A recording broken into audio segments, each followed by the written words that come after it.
Welcome back, everybody. We are now up to topic 7.9, which is titled simply The Great Depression. Now, that's a little bit misleading because we're going to take the New Deal portion of the Great Depression, where FDR is elected and he has a plan to kind of deal with the Great Depression. We're going to deal with that in the second topic 7.10. So today we're going to focus just more on kind of why the Great Depression happened, and then look at some early steps to deal with the fallout from that. So we're going to look at the causes and effects of the Great Depression, more so on the causes part today, but certainly some of the effects as well. And we're going to look at the Great Crash. But before we do that, let's get a little bit of context here. So the question is, how many of the following economic problems were present in 1920s America? Okay, so we've got overproduction, high consumer debt, low farm prices, income inequality, buying stocks on margin, minimal government regulation, and international debt. So how many of these were economic problems in 1920s America? The answer is all of them. Okay, a little bit of a trick question there, and it shows you that even though the 1920s is known as kind of a booming time, economically speaking, there were a lot of underlying problems that in some cases the problems were kind of ignored. And let's get into some of this contextualization. So in terms of economic growth, the American economy was growing from 1922 to 1928, and there was just a steady growth in prosperity, economic output, efficiency, production. By pretty much any economic measure, it looked like the economy was growing and just booming. And there was also very low unemployment during this time. And collectively, the standard of living of Americans rose. We had more access to technologies of convenience than ever before. People are eating better, wearing nicer clothing, driving nicer cars. I mean, the standard of living is going up. Now, again, not for everybody, of course, but in general, things were looking up. However, as I said, there were some underlying problems. One of these is economic inequality. Okay, the prosperity of the 1920s was not evenly spread across the playing field. Okay, about 40% of Americans struggled to live on less than about $1,500 a year. Now, $1,500 a year, you're thinking, well, what does that mean in modern dollars? And I did a little calculation, and so $1,500 in the 1920s would be close to $25,000 in modern dollars. And $25,000 for an annual salary is not very high. So you would struggle on that money today, so $1,500 would have been a struggle back then.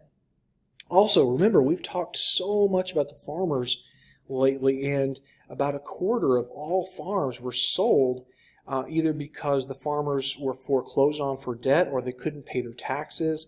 And so farming continues to be a bit of a problem across the board for Americans. And again, there were far more farmers back then than there were today, so it was a problem that many Americans had to deal with. And a lot of this, of course, is going back to the low crop prices we've been talking so much about during the Gilded Age and then all the way up through the 1920s. All right, so now let's get ever closer to the whole stock market crash thing. And it turns out that stock prices had begun to decline a little bit, gradually in September of 1929. And then on October 23rd, the Dow Jones dropped 21 points in an hour. And that was pretty dramatic. And for a lot of investors, this was kind of a warning sign that, hey, maybe the boom times are over. Maybe the continuous rising in stock prices might be coming to an end. And people begin selling stocks. And if you see others selling the same stock that you own, you're tempted to sell as well. And so what happens then is it becomes basically a mass sell-off. And that's the crash we talk about. There's this mass panic selling of stocks. So the low point comes on so-called Black Tuesday, October 29th, 1929. Some 16 million shares were sold Everyone's trying to get out of the market, dump their stocks as quickly as possible. But of course, to sell a stock means you need to find someone willing to buy it. And as the price goes down and down and down and down, it's hard to convince people to buy a stock that is decreasing in value rapidly. And by the end of 1929, some $40 billion in investments have been lost. Students will sometimes ask me, what do I mean by $40 billion being lost? And because basically the money evaporates. And here's what I mean by that. Let's say that you bought a stock for $100 and then you could only find someone to buy it for $10. Well, that $90 has basically just disappeared, right? The value of that money has evaporated because you weren't buying and selling a physical item like a car or something. We're talking just the value that you put in a stock. If no one's willing to buy it, then all of a sudden it is worthless, and whatever money you've invested in it has just basically disappeared. Okay, now let's move on and look at some of the effects. You can see from this picture here, people panicking, trying to get out of the market, trying to sell whatever they can to get their hands on some cash because, they probably have invested heavily on the stock market and now they've got to get some cash to pay their bills. So some consequences. Number one, unemployment is going to begin to climb rapidly. And wages, if you still had a job, were often slashed. Or maybe your hours were slashed and that's why you're getting less. And some 5,000 banks are going to fail in the first 3 years alone of this crash. And the bank failure was the scariest part because not only does that mean some people's life savings are basically just wiped out and there's no recourse, but it's also banks, that's where you get money to kind of invest into an economy, right? If you want to open a business, you might take out a business loan to get your business going. Well, if the bank's not there, no one's willing to lend you that money, and the bank doesn't get the business doesn't get opened, and no one's getting hired, and it's just kind of a ripple effect down the line. And you can see here from the graph, just the number of bank closings are going up and up and up. And in 1933, just the bottom falls out, over 5,000 in 1933 alone. And people losing faith in the banking system is a real problem, and it's something that we're going to tackle in our next topic as we look at FDR's plans to reopen the banks. And here what you're looking at is what we know as a bank run. People have run down to the bank because they've heard it's going out of business, and they've got to get their money out now before it's too late. Now, obviously, not all these people are going to get their money back out of that bank. So in terms of other effects, we're going to see thousands of Americans turned out of their homes. They can't pay their mortgage or they can't pay their rent. Farms are being foreclosed on. In local churches and organizations might set up a soup kitchen to kind of help people get through it, but it's a tough time. And remember, this is a time period before mass government assistance for people who are going through economic hardship. You were kind of left on your own, whatever you can get from your family or friends or community. Now, one potential weapon to fight this onset of depression, and economic depression I'm talking about, was seen as the tariff. The idea was if you raise tariffs, then that will give American businesses some protection from foreign competition. They'll be less likely to fire their workers, and that'll kind of shore things up and get the economy back on track. And this brings us to the Hawley-Smoot Tariff of 1930. Sometimes this is also known as the Smoot-Hawley Tariff, so either way you see it, it's the same bill. And what began is a modest tariff to protect businesses very quickly became just kind of almost a race to see how high they could get this tariff up to 60+%. And it turns out this is not going to be the best idea, because if we push up our tariffs, other countries will simply answer in kind. It's known as a trade war. they'll raise tariffs on American goods. And then Americans who were relying on jobs or exporting things to foreign country, well, that might just be blown up and they'll be out of business.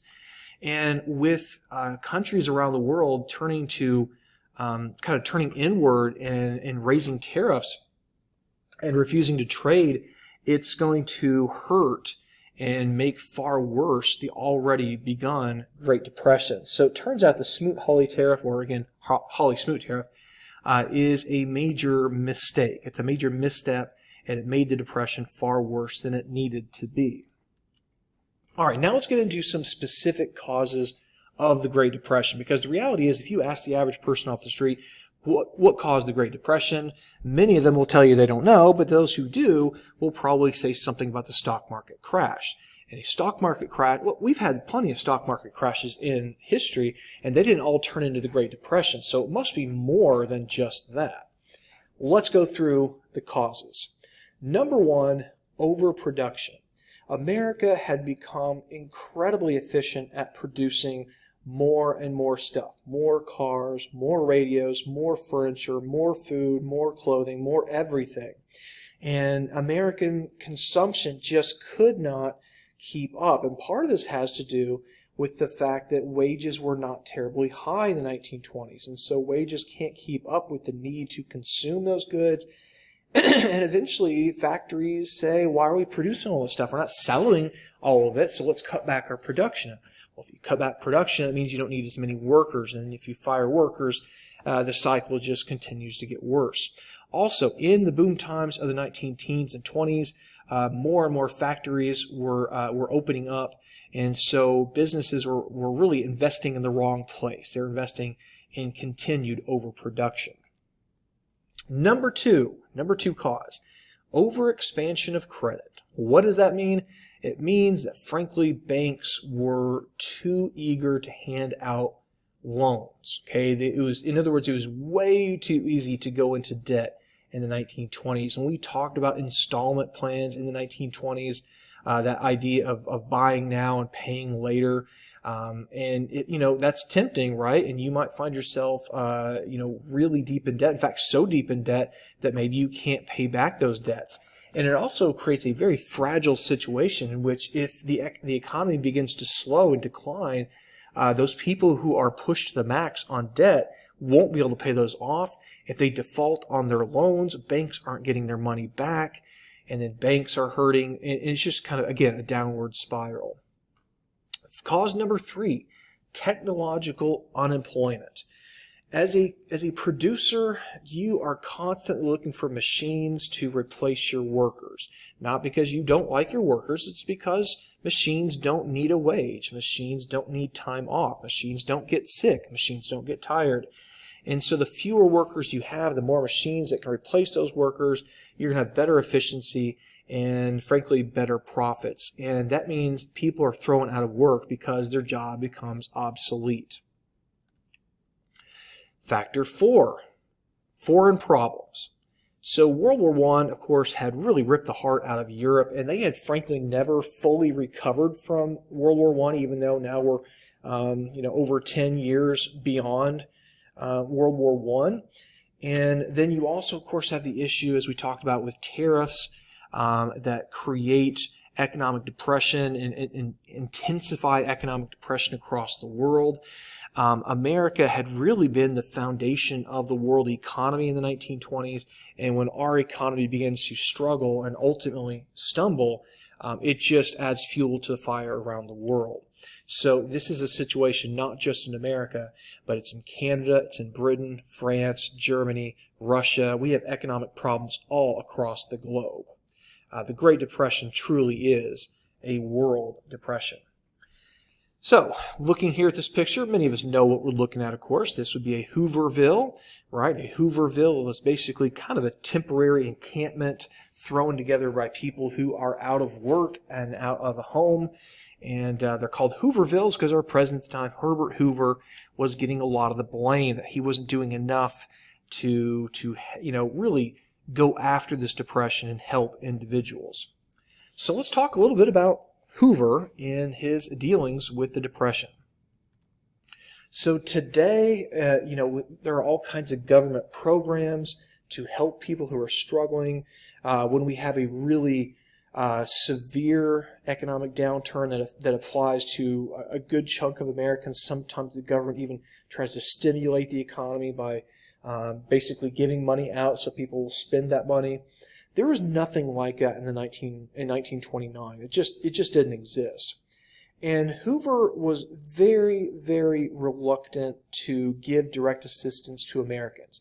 Not because he was mean and evil and stubborn and greedy, but because he felt that there was a real threat that if people became, if they came to associate the government with like a safety net that's always going to be there to protect them and bail them out, then they won't have any incentive to work hard and be self-sufficient.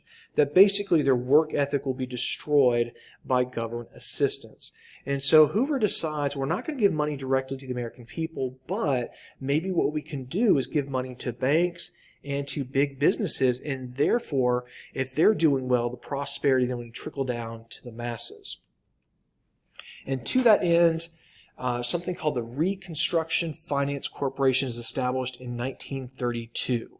And the RFC is in many ways kind of a preview what we're going to see under FDR under the New Deal, where the government is getting much more actively involved in assisting the economy and regulating the economy. This really is, in many ways, kind of a retreat against the traditional laissez-faire attitude. So what the RFC is going to do is it's going to loan money out to companies like insurance companies and banks, farming organizations, railroads, and local government. And the theory is if those things are doing well, then those benefits will trickle down to all Americans. The problem with this is it does not, well, the problem from people who are not, being helped by it directly is just that. They're not getting direct help. It's indirect relief. And individuals who are hurting, who are facing foreclosure, facing a prospect where their small business might go out of business, the RFC was not going to give you any money. And also, it's really kind of too little too late to turn things around. And as I said, this is something that's going to kind of inspire the New Deal, but it just wasn't enough, and it wasn't, widespread enough to turn Hoover's political fortunes around for sure, because he ultimately will not be able to win re-election in 1932. All right, so that is it, guys, for some of the causes of the Great Depression. We touched on certainly some of the effects, like bank closings and the RFC, but a lot of the effects part, we're going to focus more on that in our next topic, 7.10, where we look at the Great Depression's New Deal. That is, of course, Franklin Delano Roosevelt. So that is it for 7.9. 7.10 coming at you guys here in our next video.